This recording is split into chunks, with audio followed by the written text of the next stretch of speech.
Hey there, YouTube family. This is Humberto from GrayLaw TV, and guess what? Of course, I got good news for you. So I'm going to go through with you some cases of my clients last week and what happened in those cases, how long it took to adjudicate these cases, etc., and give you a sense today of some really good news of what's happening down there at immigration. All right, so let's get at it.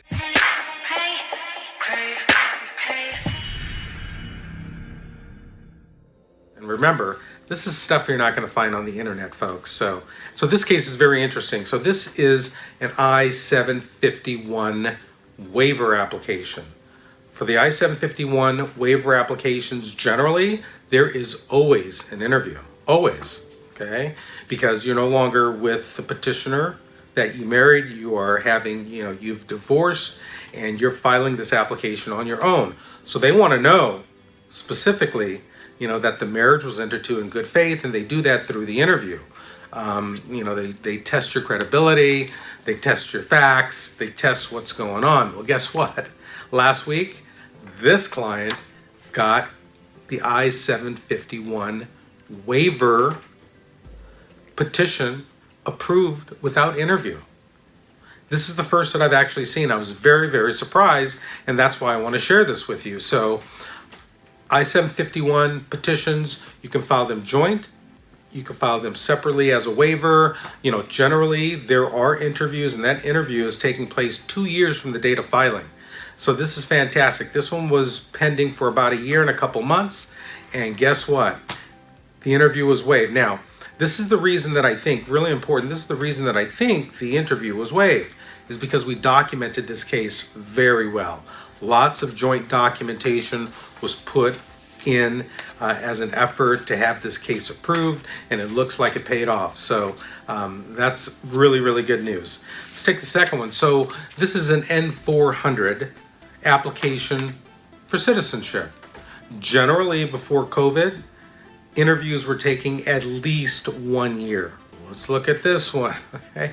So this is a bit of good news, right? I mean, I filed this particular case May of 2020, and this is the notice for the interview. The interview is this month, August. We got this notice last week. This is record time, 3 months to have an N-400 interview scheduled. That's fantastic. So, hey, let's hope that they're speeding up citizenship interviews for the upcoming election. That may be a reason, in years past, that's what they have done. But hey, last week, this is what I'm seeing right now. I'm seeing short times for adjudication of the N-400.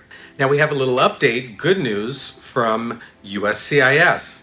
So if you recall, USCIS on request for evidences, on NOIDs, notice of intent to deny, notice of intent to terminate, notice of intent to rescind, these generally must be responded to within 90 days. Now, what immigration has done is they have allowed for a 60-day extension from the due date of the actual notice. So if you have an RFE that's due on X date, on that due date you can add an additional 60 days. This refers to any notice that is issued between March of 2020 and September 2020.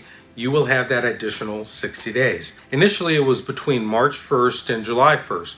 Well, guess what? Good news, it's extended. On appeals, we also have some good news. On the I-290B or on the N-336, that is the appeal from a denial of citizenship, the I-290B, all other motions, appeals generally go on that form. Generally, you have to appeal within 30 days. Well, immigration, they have allowed now 60 days from the date of the denial to be able to appeal. So it's an additional 30 days. Hey, that's good news. So I have a client in the category of extraordinary ability. It's the EB1, the employment base first category. And generally, in previous years, interviews were waived for extraordinary ability aliens because they're in a category that make them one of the top, one of the best, in the United States coming in the employment-based category. So those interviews generally were waived. As of about a year ago, 2 years ago actually, they started having interviews for EB-1 applicants, okay? So what I have found, and I was one of the first immigration attorneys to tell you this, because this is stuff you can't find on the internet. I was saying, look, my clients' interviews are being waived both for family-based cases as well as employment-based cases, all right? So this is one of those EB-1s recently that came in. Let's look at this. So the date on this one is August 17th, 2020. So COA is class of admission, that's the EB-1. There is country of birth. You see this client was from the United Kingdom. If you look up on the right-hand side, this tells me that the district office in Los Angeles decided to waive this particular interview. It's first filed with the service centers and then it's sent over to the district office. So in this particular case, this case actually got to the district office. Another case, so we filed for a DACA extension. This DACA extension got approved in 30 days. Amazing. Very quick adjudication, very good news. Hey YouTube family, I'm happy you're watching, and you know me. I always give you guys good news. I dig for this good news, okay? If you want bad news, you got to go to the other channels. And remember, this is stuff you're not going to find on the internet, folks. So, hey, thanks for watching GrayLaw TV. Click below, like, and subscribe.